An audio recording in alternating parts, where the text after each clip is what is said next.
ito ay rated SPG. Striktong patnubay at gabay ng magulang ang kailangan. Maaaring may masiselang tema, lengguwahe, karahasan, sexual, horror o droga na hindi angkop sa mga... Habang nakakulong pa rin nga itong si Danaya kasama ng ibang mga sangre sa loob ng kanilang sariling brilyante. Ngunit ang diwa nga nito ni Danaya ay gising. Ramdam na nga niya na sa kabila ng distansya na malapit na ngang magising ang kapangyarihan ng kanyang anak na si Tera.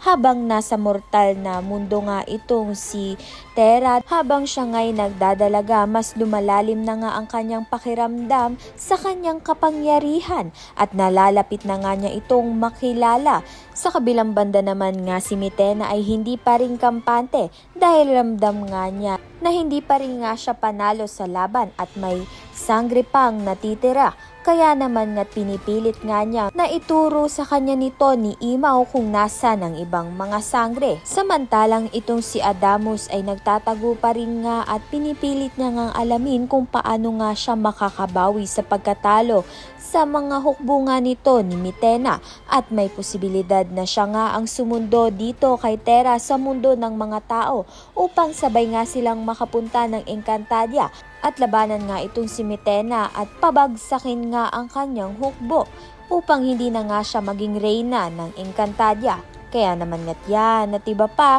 ang dapat nating pakaabangan. Maraming salamat sa iyong panonood.